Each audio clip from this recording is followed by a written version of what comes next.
Jericho, a city of stone and strength, a fortress renowned for its impenetrable walls and its staunch resistance against outsiders. For the Israelites, those towering walls were not just a physical barrier, but a symbolic challenge, standing defiantly in the way of their God-given quest to claim the Promised Land. For 40 years, the Israelites had wandered the desert under the leadership of Moses, waiting for the fulfillment of God's promise. A home, a land flowing with milk and honey. Now, under the guidance of their new leader, Joshua, they stood ready to begin their conquest. But as they approached the great city of Jericho, they encountered their first great test. A city fiercely defended, its gates sealed shut against them, its walls looming like a silent warning. To the Israelites, Jericho seemed unconquerable.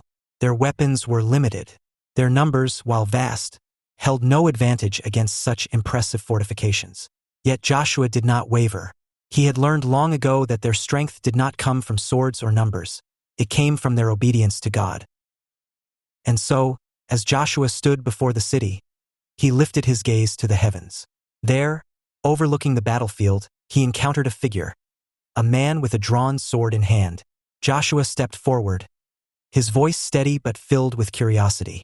"Are you for us, or for our enemies?" he asked. The man answered, "Neither. I am the commander of the army of the Lord, and I have now come." Joshua fell to his knees, bowing in reverence as he realized the divine presence before him. At that moment, Joshua received his instructions, not for a battle fought with weapons, but a battle won through faith and obedience. The plan laid out by God was not one that any human strategist would endorse. It was unconventional, almost incomprehensible, but Joshua trusted in the Lord. The next morning, the Israelites were prepared to begin. Jericho's defenders stood watch from atop the city walls, their eyes narrowing as they saw the Israelites below. They must have expected a siege, catapults, battering rams, shouting warriors. But what unfolded was unlike anything they could have imagined. The Israelites lined up, not in battle formation, but as a procession. At the front were soldiers, followed closely by 7 priests carrying trumpets made of ram's horns. Behind them came the Ark of the Covenant, the sacred chest symbolizing God's presence among his people. And behind the Ark, the entire Israelite assembly marched in silence. At Joshua's signal, the priests raised their trumpets and blew a long, resounding blast, the sound echoing across the valley. Then the procession began to move, not toward the gates, but around the city itself. Round and round they marched, their footsteps steady, the priests blowing their trumpets as the Ark of the Covenant was carried faithfully behind them. And then, once the circuit was complete, they stopped. No attack came, no shouts of war. The Israelites retreated from the city walls and returned to camp.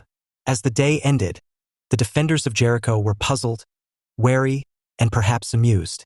What had the Israelites hoped to accomplish with their strange behavior?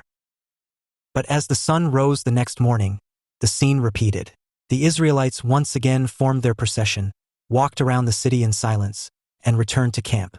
Then again on the 3rd day, and the 4th.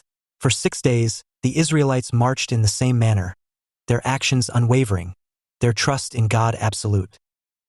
By the 7th day, tensions in Jericho had reached a fever pitch. The defenders were growing restless, their mockery fading into unease. Something about the Israelites' calm persistence left them unnerved. What could they be planning?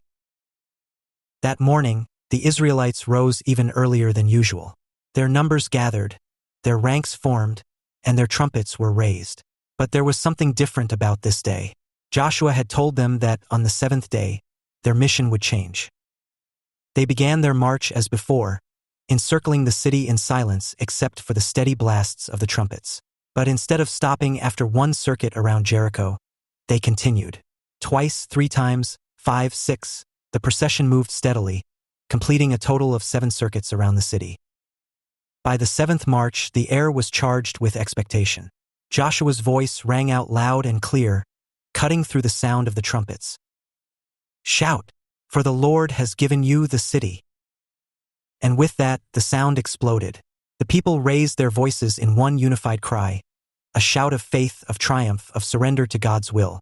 The priests blew their trumpets with all their strength, and the earth seemed to tremble beneath their feet. Then it happened. The walls, those thick, towering barriers of stone, began to shake. Cracks appeared, splitting through the structure like lightning bolts. The defenders atop the walls staggered, their shouts of alarm drowned out by the roaring sound of stone collapsing. Piece by piece, the walls crumbled, until the mighty fortifications stood no more. Dust billowed into the air, and when it settled, Jericho lay exposed, the city vulnerable, the victory of the Israelites assured. The people of Jericho were stunned. Their strongest defense, thought to be impenetrable, had fallen without a single weapon raised against it. And the Israelites knew why. It wasn't their strength that brought down the walls. It was their faith. They had obeyed God's instructions, trusted His plan, and witnessed His miraculous power in action. As the Israelites charged into the city, they carried out Joshua's instructions to spare Rahab, the woman who had sheltered Israelite spies during an earlier mission. Rahab, her family, and all those within her household were saved, a reminder of God's mercy extending even to outsiders. That day, the victory at Jericho became a turning point in Israel's journey, a testament to the power of faith and obedience.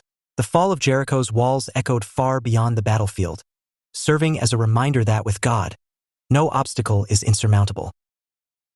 And so, the tale of Jericho is retold through the ages, not merely as a story of conquest, but as a story of divine intervention. It challenges us to trust in God's plans, even when they appear mysterious or impossible. It teaches us that true strength lies not in what we can achieve on our own, but in what we can accomplish when we surrender to a higher purpose. Jericho's walls may have been mighty, but they were no match for the power of the Almighty God. The Israelites' victory was not just a physical triumph, it was a spiritual one. And it reminds us all that when we follow the call of faith, even the tallest walls can come tumbling down. Thanks for watching this video, and also consider subscribing to this channel for more videos on faith and spirituality.